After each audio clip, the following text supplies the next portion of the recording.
नमस्कार। समसामयिक विषयों पर आपके पसंदीदा कार्यक्रम विशेष में आप सभी का स्वागत है। मैं हूं आपके साथ वैभव राज शुक्ला। तालिबान एक ऐसा क्रूर संगठन जिसकी विचारधारा सिर्फ धार्मिक कट्टरता और नफरत से भरी हुई है। एक ऐसा संगठन जिसने कई बार अपने मंसूबों को कामयाब करने के लिए खून की होली खेली, कट्टरता के आधार पर लोगों के दिमाग से खेला और लोगों के जहन में अपनी विचारधारा ठूस ठूस के भरी, समाज को हैवानियत से भरे कैद खाने में तब्दील कर दिया, महिलाओं का जीवन बर्बाद कर दिया।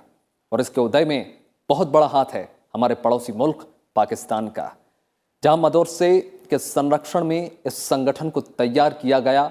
एक वक्त ऐसा भी था जब तालिबान अफगानिस्तान पर राज कर रहा था, पर जब इस आतंकी संगठन ने अमेरिका में 9/11 के हमले को अंजाम दिया तो फिर अमेरिका ने इस आतंकवादी संगठन को सबक सिखाने की ठानी। धीरे धीरे अमेरिका सेना ने वहां तालिबान की जड़ें काट दी और इनको न सिर्फ सत्ता से बेदखल कर दिया, बल्कि अमेरिका सेना की एक बड़ी टुकड़ी ने वहां डेरा डाल दिया। यह सेना तालिबान की नापाक हरकतों पर लगातार नकेल कसती रही, कई बार खून की होली खेली गई। पर अब आखिरकार अमेरिका और तालिबान के बीच शांति समझौते पर हस्ताक्षर हो चुका है, जिसमें यूएनएससी के सभी 15 सदस्यों ने अमेरिका द्वारा पेश किए गए प्रस्ताव को समर्थन किया है। इस समझौते के तहत जहां तालिबान के कई कैदियों को रिहा किया जाएगा, तो वहीं अमेरिकी सैनिकों की संख्या को कम किया जाएगा। ऐसे में शांति बहाली की उम्मीद की जा सकती है। भारत के अमेरिका और अफगानिस्तान दोनों से अच्छे रिश्ते हैं, वहीं तालिबान के तार सीधे तौर पर पाकिस्तान से जुड़े हुए हैं। ऐसे में यह समझौता भू राजनीतिक और क्षेत्रीय शांति के लिहाज से कैसा साबित होगा, यह तो वक्त ही बताएगा। तो आज विशेष में हम बात करने जा रहे हैं तालिबान की पिछले 2 दशक में अफगानिस्तान और अमेरिका के रिश्ते की। जानेंगे अमेरिका और तालिबान के समझौतों को और वैश्विक पटल पर इस पूरे घटनाक्रम को। तो आइए शुरू करते हैं आज का विशेष।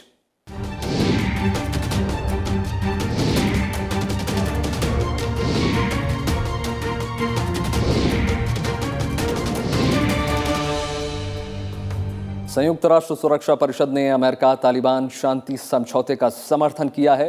इस सिलसिले में सुरक्षा परिषद ने हाल ही में हुए समझौते का स्वागत करने वाले एक प्रस्ताव को आम सहमति से पारित कर दिया। इस बीच समझौते पर अमल करते हुए अमेरिकी सेना ने अफगानिस्तान से अपने सैनिकों की वापसी की शुरुआत कर दी है। वहीं अफगानिस्तान सरकार ने भी शांति समझौते के प्रति लचीला रुख दिखाना शुरू कर दिया है।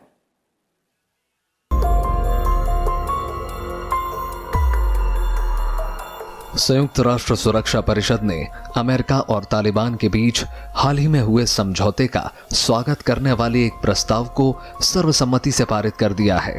युद्धग्रस्त अफगानिस्तान में शांति लाने और अमेरिकी सेना की वापसी के लिए अमेरिका और तालिबान के बीच यह करार हुआ था।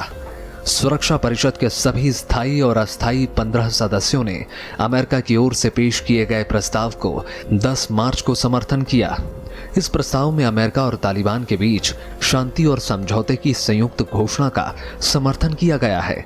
संयुक्त राष्ट्र में अमेरिका की कार्यकारी उप स्थायी प्रतिनिधि चेरिथ नॉर्मन चार्लेट ने कहा कि इस प्रस्ताव में समर्थित बातें अफगानिस्तान में हमारे साझेदारों के समन्वय से तालिबान के साथ अमेरिका की 1 साल से अधिक समय तक चली अभूतपूर्व कूटनीतिक वार्ता का नतीजा है। अमेरिका का कहना है कि अफगानिस्तान के लोग अफगानिस्तान में संघर्ष को खत्म करने और मानवाधिकारों में पिछले दशकों में की गई प्रगति को संरक्षित करने में इस ऐतिहासिक शांति समझौते के अवसर का लाभ उठाएंगे। साथ ही इस करार से राजनीतिक और सिविल प्रतिष्ठानों में महिलाओं की सार्थक भागीदारी सुनिश्चित होगी। दुनिया को धमकाने के लिए अंतर्राष्ट्रीय आतंकवादी फिर कभी अफगान के लोगों की सरजमीन का इस्तेमाल नहीं करेंगे। इस समझौते से ये भी मुमकिन होगा। जो अमेरिका और बाकी लोगों ने करनी है चीज़ें, वो स्पेसिफिक चीज़ें हैं और ये स्पेसिफिक चीज़ें हो रही हैं। तो एक लिहाज से वो एक कमज़ोरी भी दर्शाता है, एक लिहाज से वो जो आपकी लेवरेजेस हैं तालिबान के ऊपर, उनको आप झटाझट हटाते जा रहे हैं, लेकिन उनकी तरफ से चाहे वो सीज़फायर को लेकर के हो या जो वहाँ पर हरकतें हो रही हैं उनकी उनमें कमी लाने की बात हो, उस पर तो उनके यहाँ से कोई पेशरफ्त नहीं हुई। ऊपर से उन्होंने कई तरीके से वाज़े कर दिया है कि हम जो हुकूमत बनेगी किसी अमीरात में, तो अमीर एक ही हो सकता है और अमीर वही है जो हमारा तालिबान का अमीर है। तो फिर डेमोक्रेसी का क्या हुआ, और वो जो तमाम चीज़ें उन्होंने आश्वासन दे रखी हैं उसका क्या हुआ, इस पर कोई बातचीत नहीं है।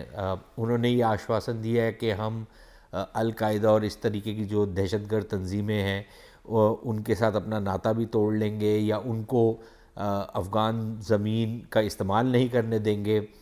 उसमें क्या पेशरफ्त हुई, उस पर भी कोई एक बहुत बड़ा सवालिया निशान अभी तक लगा हुआ है। तो उस लिहाज से मेरे ख्याल ये एक कमज़ोरी भी दर्शाता है। इस बीच तालिबान और अमेरिका के बीच हुए शांति समझौते को लेकर अफगानिस्तान की सरकार की ओर से भी नरम रुख सामने आ रहा है। अफगानिस्तान के राष्ट्रपति अशरफ गनी ने कहा है कि अगर हिंसा में कमी आ जाए तो 5000 तालिबानी बंदियों को रिहा कर देंगे। अमेरिका और तालिबान के बीच दोहा में हुए शांति समझौते में कैदियों की रिहाई का जिक्र है। समझौते के बाद अशरफ गनी ने आतंकवादियों को रिहा करने से मना कर दिया था। रुख में बदलाव अशरफ गनी के फिर से राष्ट्रपति पद की शपथ लेने के बाद आया है। अफगानिस्तान सरकार की ओर से कहा गया है कि शांति का माहौल बनाए रखने के लिए शनिवार को 1500 तालिबानी कैदी रिहा किए जाएंगे।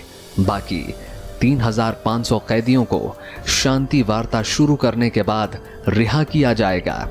हालांकि इसके लिए तालिबान को हमला बंद करना होगा। शनिवार को 1500 तालिबानी कैदियों को छोड़ने के बाद हर 2 हफ्ते के भीतर 500 और कैदियों को रिहा किया जाएगा। अमेरिका और तालिबान के बीच शांति समझौते में अफगान सरकार पक्षकार नहीं है। अब अफगान सरकार और तालिबान के बीच सीधी बातचीत हो सकती है। अमेरिकी विदेश मंत्रालय ने भरोसा जताया है कि जल्द ही अफगान सरकार और तालिबान के बीच बातचीत शुरू होगी। अफगानिस्तान की सरकार जल्द ही वार्ताकारों की सूची तय करेगी। हुकूमत की प्रॉब्लम ये है कि अफ़गान हुकूमत जो है काफ़ी हद तक अमेरिका के ऊपर निर्भर है। वो ना सिर्फ सैन्य शक्ति के तहत निर्भर है, लेकिन आर्थिक तौर पर भी उनके ऊपर निर्भर है।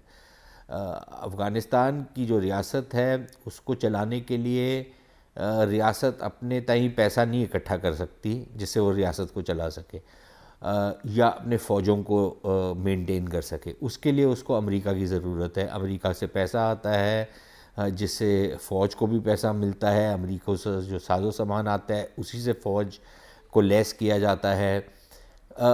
तो अमेरिका बहुत सारी जो पावर है एक्सरसाइज करता है अफ़गान हुकूमत के ऊपर। तो उनके पास बेचारों के पास चारा क्या है, तो वो बीच बीच में थोड़ा बहुत अपनी नेगोशिएटिंग पोजीशन को बनाने की कोशिश करते हैं। इस बीच अमेरिका ने कहा है कि वो अफगानिस्तान के 2 ठिकानों से सैनिक वापस बुला रहा है। तालिबान के साथ शांति समझौते के मुताबिक अमेरिका धीरे धीरे अपने सारे सैनिक वापस बुलाएगा। हेलमंद प्रांत की राजधानी लश्करगह और हेरात के कैंप से अमेरिकी सैनिकों ने निकलना शुरू कर दिया है। हेलमंद ऐसी जगह है जहां तालिबान और अमेरिकी सैनिकों के बीच 18 वर्षों में कई बार खूनी संघर्ष हुए। अमेरिकी सैनिक अगले 14 महीनों में अफगानिस्तान से बाहर निकल जाएंगे। जुलाई तक अमेरिकी सैनिकों की संख्या 13,000 से घटकर 8,600 हो जाएगी। जिस तरीके से या जिस स्पीड से ये काम हो रहा है शायद वो ये दर्शाता है कि अमेरिका जितनी जल्दी हो वहाँ से निकलने की बात कर रहा है। लेकिन ये समझौते में सारी चीज़ें तय पा गई हैं। दरअसल अमेरिका तालिबान के बीच जो शांति समझौता हुआ है वो शर्तों के अधीन है। अमेरिका पहले ही साफ कर चुका है कि समझौते का भविष्य तालिबान के रुख पर निर्भर करता है, जिसके लिए तालिबान को हिंसा बंद करनी होगी। हालांकि शांति समझौते के बाद भी तालिबान ने हमले किए। अमेरिका के मुताबिक 34 प्रांतों में से 32 में तालिबान ने हमले किए। इसके बाद अमेरिका ने तालिबान को कड़ी चेतावनी दी थी। ब्यूरो रिपोर्ट, राज्य सभा टीवी। अमेरिका तालिबान के बीच 29 फरवरी को ऐतिहासिक समझौता हुआ था। कतर की राजधानी दोहा में शांति समझौते पर हस्ताक्षर हुआ। आइए एक नजर डालते हैं इस शांति समझौते के मुख्य बिंदुओं पर।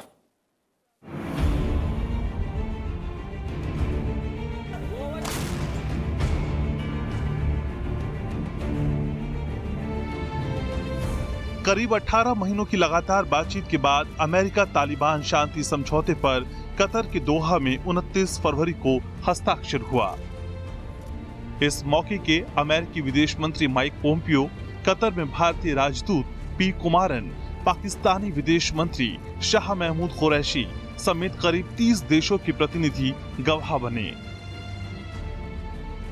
अमेरिका के शांति प्रतिनिधि जल में खालिजाद और तालिबान के प्रतिनिधि मुल्ला अब्दुल गनी बारादर के बीच शांति समझौते पर मुहर लग गई। समझौते के मुताबिक अमेरिका अफगानिस्तान में मौजूद अपने सैनिकों की संख्या में धीरे धीरे कमी लाएगा।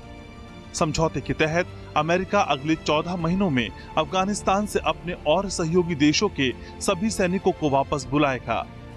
अफगानिस्तान में अभी अमेरिका के करीब 13,000 सैनिक हैं। पहले चरण में अगले कुछ महीनों में अफगानिस्तान में अमेरिका और सहयोगी देशों के सैनिकों की संख्या घटाकर 8600 पर लाई जाएगी। समझौते में शामिल अन्य शर्तें भी 135 दिन में पूरी कर ली जाएंगी। तालिबान आतंकी संगठन अल-कायदा के साथ अपने सभी रिश्ते तोड़ेगा और हिंसक गतिविधियों में भी शामिल नहीं होगा। तालिबान अमेरिका और उसके सहयोगी देशों के खिलाफ अल-कायदा और अन्य आतंकी संगठनों को अफगानिस्तान की जमीन का इस्तेमाल नहीं करने देगा। अमेरिका और तालिबान के बीच में जो समझौता तय पाया गया था, उसकी एक शर्त ये थी, और जो अमेरिका ने अपनी जो कमिटमेंट्स दी थी, एक तो ये था कि हम सैनिकों को निकालेंगे और उसकी एक समय सीमा तय की गई थी।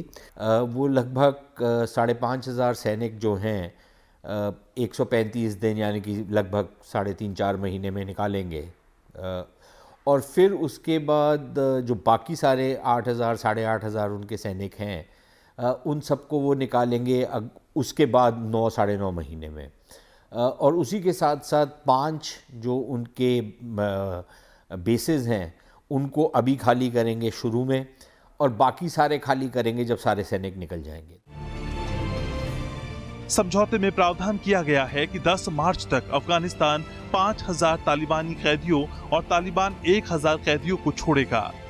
इसके बाद कैदियों को छोड़ने का काम बातचीत पर निर्भर करेगा। अमेरिका इस साल मई तक तालिबान के सदस्यों को संयुक्त राष्ट्र सुरक्षा परिषद के प्रतिबंधों से मुक्त कराएगा।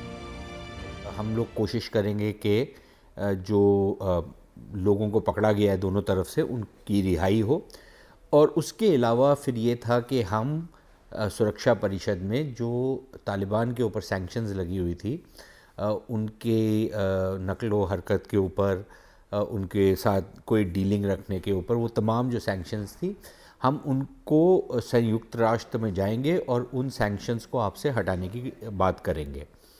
तो ये उनका आश्वासन था। इसी के साथ साथ एक और ये था कि अमेरिका ने अपने तय, अपने कानून के तय भी उनके ऊपर कुछ प्रतिबंध लगा रखे हैं कि अगली स्टेज में हम वो भी हटाएंगे। अमेरिका के राष्ट्रपति डोनाल्ड ट्रंप ने समझौते का स्वागत किया। व्हाइट हाउस की ओर से जारी बयान में ट्रंप ने कहा कि हम अमेरिका के सबसे लंबे युद्ध को खत्म करने और अमेरिकी सैनिकों को वापस लाने के लिए काम कर रहे हैं। संयुक्त राष्ट्र महासचिव एंटोनियो गुतारेस ने भी अमेरिका और तालिबान के बीच हुए समझौते का स्वागत किया। उनका कहना है कि इससे अफगानिस्तान में राजनीतिक स्थिरता कायम करने में मदद मिलेगी और हिंसा खत्म होगी। इस समझौते से 2 दशक से युद्ध और हिंसा से जूझ रहे अफगानिस्तान में शांति की उम्मीद जगी है। शांति समझौते से अफगानिस्तान में अमन लौटने की संभावना है। हालांकि इसके लिए तालिबान को हिंसा पर काबू करना होगा। अमेरिका ने यह भी साफ किया कि अगर तालिबान सुरक्षा गारंटी से इनकार करता है और अफगानिस्तान की सरकार के साथ वार्ता की प्रतिबद्धता से पीछे हटता है, तो अमेरिका उसके साथ ऐतिहासिक समझौते को खत्म कर देगा। अमेरिका की ओर से यह स्पष्ट किया गया है कि अफगानिस्तान में युद्ध समाप्त करने के लिए राजनीतिक समाधान की दिशा में ये करार पहला अहम कदम है। अमेरिका ने इस समझौते को शर्तों पर आधारित समझौता बताया है। अमेरिका तालिबान की गतिविधियों पर ये देखने के लिए करीब से नजर रख रहा है कि वो अपनी प्रतिबद्धताओं पर खरे उतर रहे हैं या नहीं। Bureau report, Rajya Sabha TV. 18 महीनों की लगातार वार्ता के बाद आखिरकार अमेरिका और तालिबान के बीच अफगानिस्तान में शांति बहाली के लिए समझौता हो गया। हालांकि इस समझौते को लेकर कई तरह की आशंकाएं भी हैं। मसलन ये शांति कितने समय तक कायम रहेगी, साथ ही इससे क्षेत्रीय सुरक्षा और भू राजनीतिक संबंधों पर कितना असर पड़ेगा, भारत की सुरक्षा को इससे कितना खतरा हो सकता है, तालिबान फिर से अफगानिस्तान में अपना वर्चस्व स्थापित कर लेगा, इन तमाम तरह की आशंकाएं हैं। देखिए रिपोर्ट। अक्टूबर 2001 में तालिबान के खिलाफ जंग की शुरुआत करने वाले अमेरिका ने अफगानिस्तान में शांति बहाल करने के लिए तालिबान के साथ समझौता किया है। 19 साल तक चले इस लंबे संघर्ष में अमेरिका करीब 3,500 अपने सैनिकों को खो चुका है। तालिबान के साथ ये युद्ध अमेरिका के इतिहास में सबसे महंगा काउंटर टेररिज्म युद्ध साबित हुआ। अब इस समझौते के बाद अमेरिकी राष्ट्रपति डोनाल्ड ट्रंप के कार्यकाल के आखिरी साल में ये जंग खत्म होती दिख रही है, लेकिन विदेश मामलों के जानकारों का मानना है कि इससे क्षेत्रीय सुरक्षा और भू राजनीतिक अस्थिरता का खतरा बढ़ सकता है। देखिए, अंतर्राष्ट्रीय स्तर पर तो अभी भी कुछ लोगों को संकोच ज़रूर है कि अगर तालिबान पूरी तरीके से काबिज हो जाएं अफ़गानिस्तान के ऊपर, फिर अफ़गानिस्तान का क्या स्वरूप होगा। क्या ये 1990 के दशक वाला जो अफ़गानिस्तान था वो दोबारा से बन जाएगा, या तालिबान भी एक नए रूप में उभर करके आएंगे। अमेरिका और तालिबान के बीच संघर्ष पर विराम के साथ ही अफगानिस्तान में शांति की उम्मीद की जा रही है। माना जा रहा है कि इससे अफगानिस्तान में लंबे समय से जारी हिंसा का दौर खत्म होगा। लेकिन विदेश मामलों के जानकारों की माने तो अफगानिस्तान में बात सिर्फ शांति की नहीं है, पाकिस्तान का अपना स्वार्थ है, साथ ही भारत के कारोबारी हितों के सवाल भी हैं। समझौते के बाद भू राजनीतिक रूप से अहम अफगानिस्तान में तालिबान के कदम पसारने का रास्ता भी खुल सकता है। दरअसल तालिबान के पाकिस्तान से करीबी संबंध हैं। ऐसे में अफगानिस्तान की जो नवनिर्वाचित सरकार भारत समर्थक मानी जाती है, उसके अस्तित्व को खतरा होगा और भारत की कई विकास परियोजनाएं प्रभावित हो सकती हैं। इसके अलावा पश्चिम एशिया में अपनी पहुंच को और मजबूत बनाने में सरकार को दिक्कतों का सामना करना पड़ सकता है। या तालिबान जो आस पड़ोस के देश हैं उनके लिए कोई खतरा बनेंगे?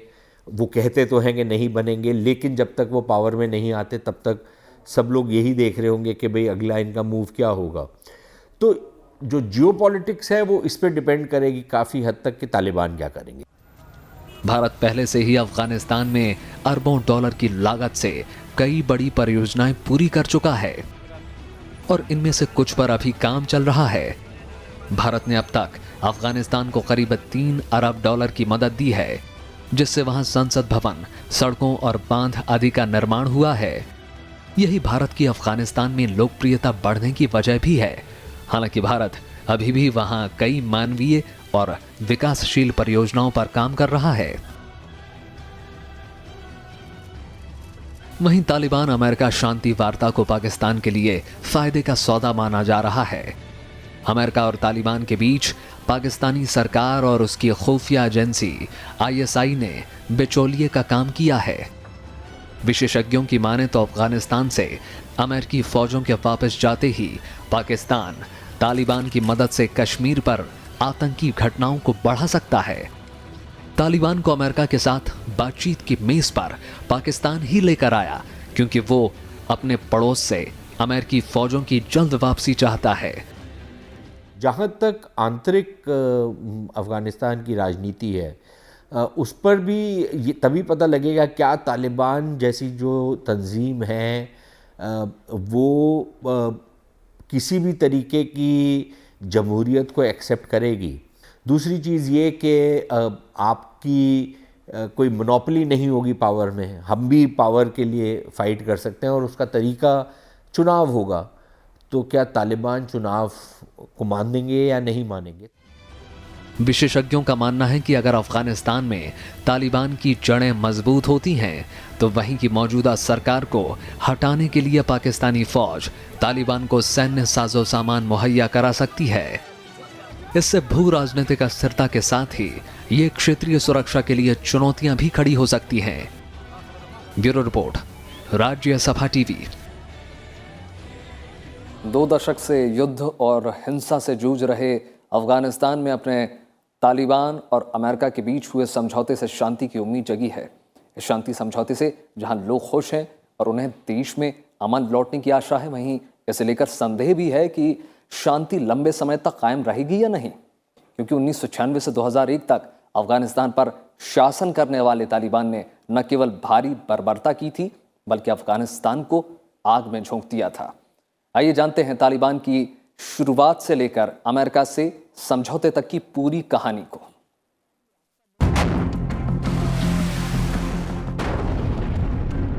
करीब 2 दशक पहले अमेरिका ने अफगानिस्तान पर हमला किया था। सितंबर 2001 में न्यूयॉर्क और वॉशिंगटन पर अलकायदा के बड़े आतंकी हमले के बाद अमेरिका ने वॉर अगेंस्ट टेरर का ऐलान करते हुए तालिबान के खिलाफ जंग के लिए अपने सैनिक अफगानिस्तान भेजे थे।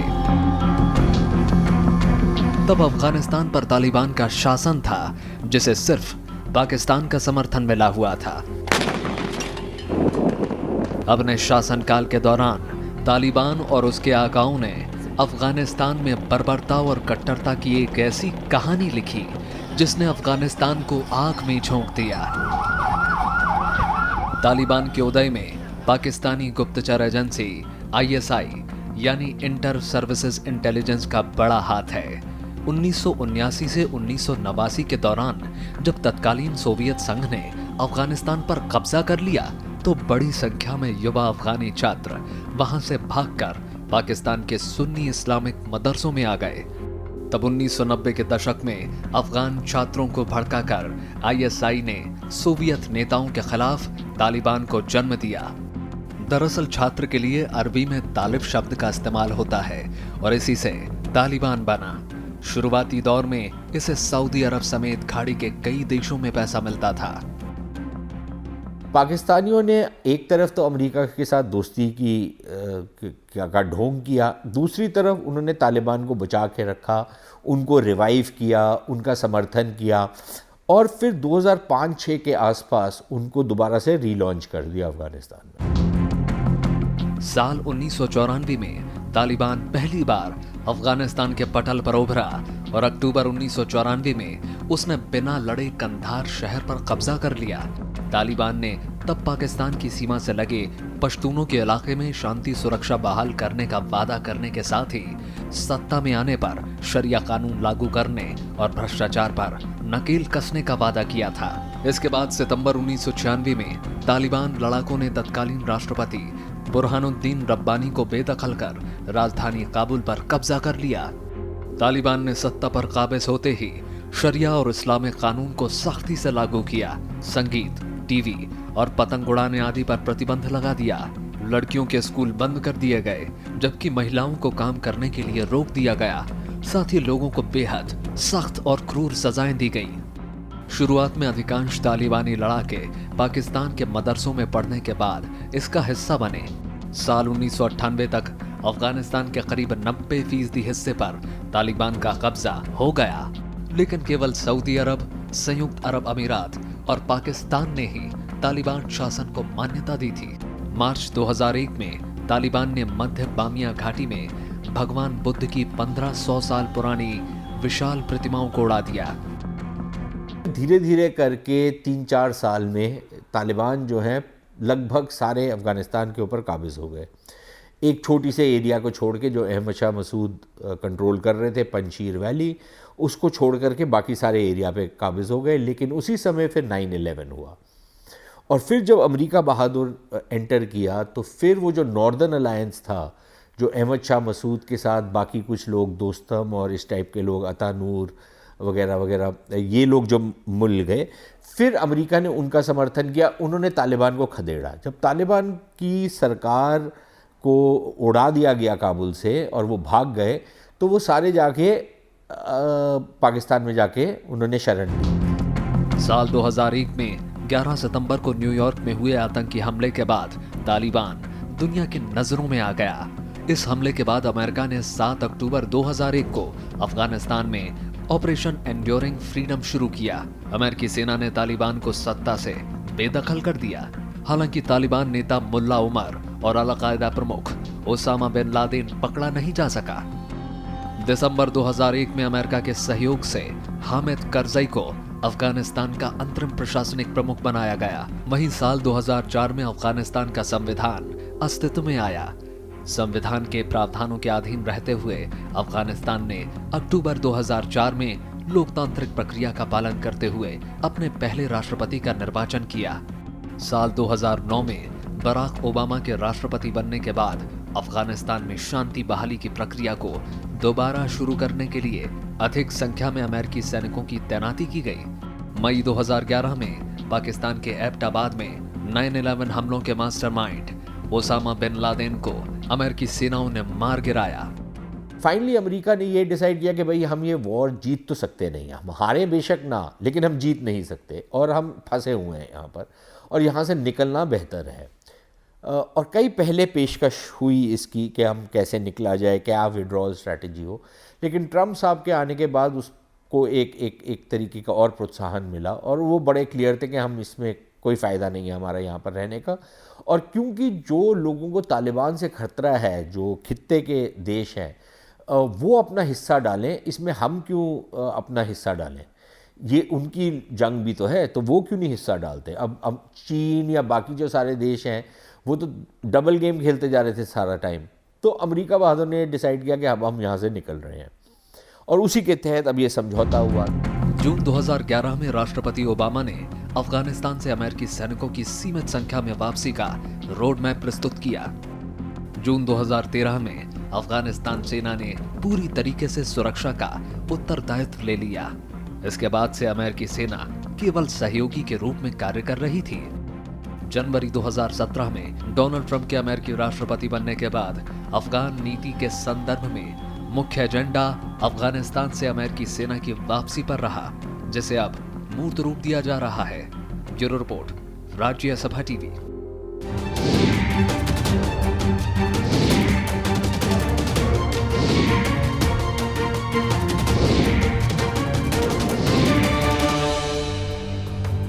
तो ये था आज का विशेष। उम्मीद है आपको विशेष का ये अंक पसंद आया होगा।